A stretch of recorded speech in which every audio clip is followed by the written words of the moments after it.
Week 7 Minute Review.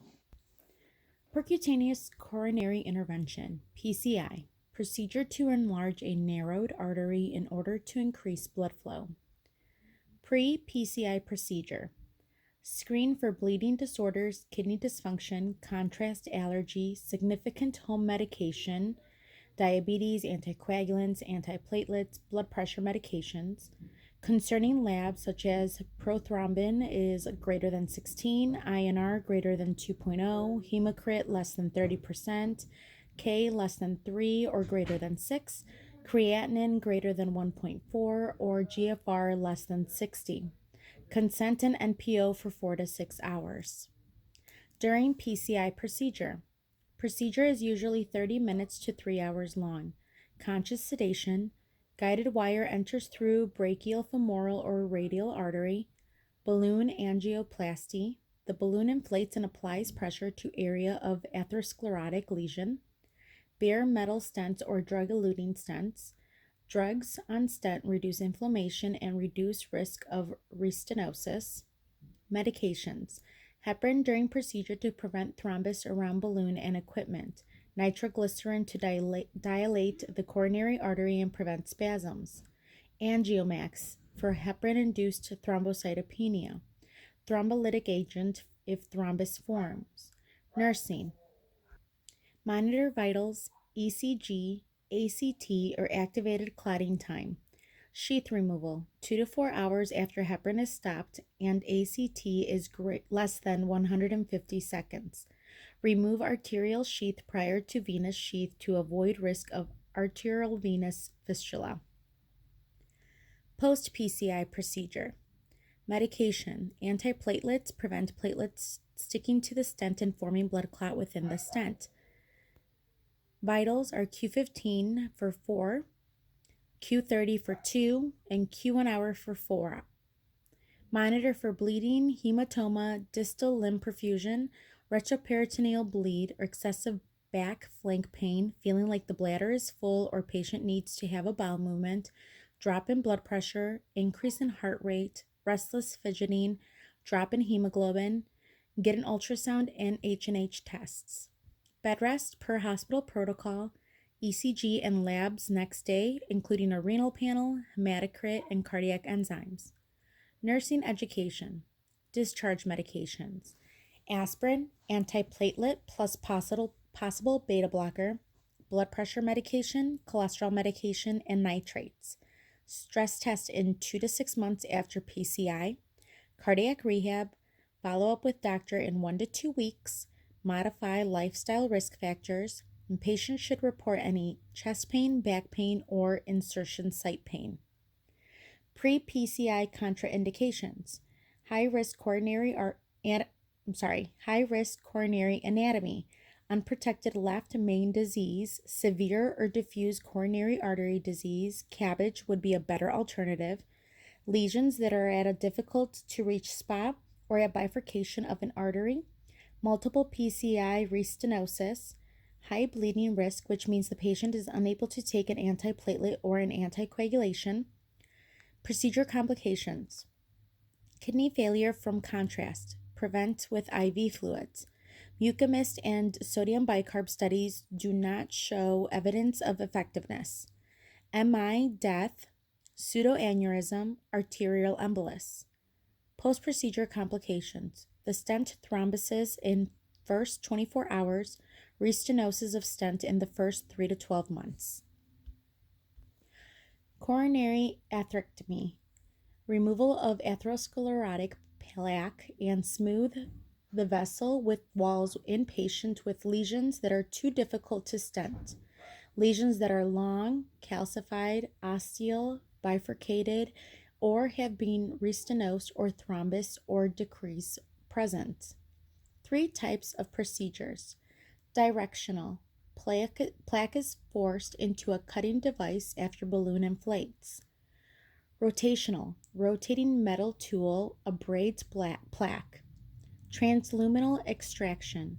Spinning blade slices plaque and vacuum catheter removes the pieces. Diabetes is not a true contraindication, but research shows that this population doesn't fare well with this procedure. Pre, during, and post procedure. Nursing considerations are similar to PCI. Complications include vasospasms, thrombus formation, arterial dissection, vessel perforation, restenosis, death. Nursing education, similar to PCI and stent education. Medications, long-term aspirin therapy and at least 30 days of an antiplatelet drug. Manage risk factors, smoking cessation, weight management, exercise programs, glucose control, and lipid management. Patients with peripheral vascular disease, excellent foot care, hygiene, inspection, lubrication, footwear, and safety precautions. Follow up with MD within the first few weeks and a podiatrist for patients with peripheral vascular disease. Percutaneous transluminal angioplasty, PTA, of the lower extremity. Angioplasty, a balloon pressure is applied to area of atherosclerotic plaque of the lower extremity for a severe or symptomatic claudication. The procedure is similar to a PCI. Common sites needing PTA are the iliac, femoral popliteal, and tibial peroneal. Nursing implications include similar to PCI plus the assessment of peripheral pulse quality, skin color, temperature, and severity of pain at rest. Post-procedure, similar to PCI plus the assess of circulatory compromise, such as peripheral ischemic pain, pulselessness, sensory, capillary refill, color, temperature, and motor function. Contraindications, medically unstable, long arterial occlusions, poor distal runoff. Diabetic patients have consistently negative outcomes. Complications are vasospasms, thrombus formation, arterial dissection, compartment syndrome, restenosis, or death. Patient education is similar to PCI and stent education. Long-term aspirin therapy and at least 30 days of an antiplatelet drug. Manage risk factors, smoking cessation, weight management, exercise programs, glucose control, and lipid management. Patients with peripheral vascular disease, they need excellent foot care, hygiene, inspection, lubrication, footwear, safety precautions, and they need to follow up with an MD within the first few weeks and a podiatrist for patients with peripheral vascular disease. Percutaneous transluminal angioplasty of the carotid artery. Angioplasty and sometimes a stent to the carotid artery. Procedure includes catheter is inserted through the femoral artery and threaded up to the internal carotid artery, the ICA. The balloon is inflated to dilate the stenotic artery and improve blood flow. Pre-procedure, similar to other PCI procedures plus baseline neurological assessment. Patients are also to receive medications to prevent bradycardia due to the carotid stimulation or atropine, and patients are given medication to widen vessels and improve blood flow before the procedure, such as nifedipine and heparin. Post-procedure, similar to other PCI procedures plus neurological monitoring, patients will remain on heparin for 24 to 48 hours and be prescribed Plavix and aspirin after the procedure. Indications: symptomatic stenosis or restenosis of greater than 70%. Bilateral carotid stenosis and contralateral carotid artery occlusion, previous neck irradiation or neck dissection, patients with increased operative risk. Examples are severe coronary artery disease. Contraindication is major thrombus, thick circular or semicircular stenosis, total occlusion of opposite carotid artery. Complications include TIA, CVA, cerebral hemorrhage, retinal ischemia leading to vision loss, restenosis, cranial nerve injury, and death.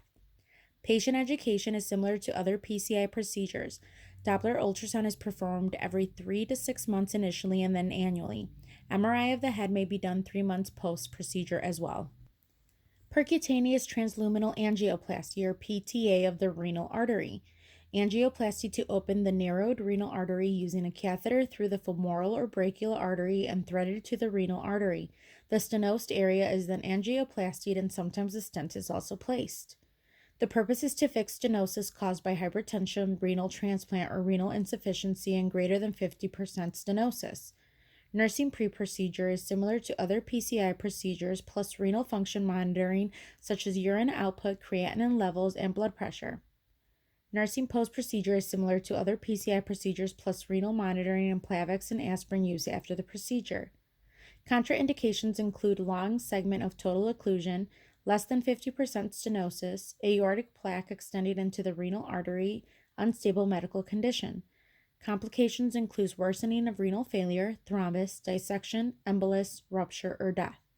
Patient education includes medications, Plavix and aspirin, hypertension management, diet, activity, daily weight, urine output monitoring at home, smoking cessation, diabetes, and hyperlipidemia are a risk for factor reduction.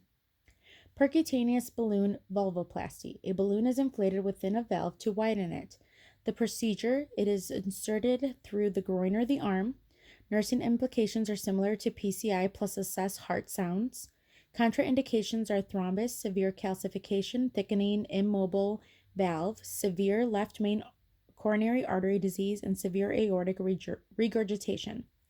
Complications are similar to PCI, tamponade, hemopericardium, mitral valve regurgitation, and restenosis. Patient education includes aspirin daily, prophylactic antibiotics before dental and surgical procedures, echocardiogram 3 to 6 months after the procedure, reporting any dyspnea, chest pain, palpitations, syncope to the provider. Pacemakers.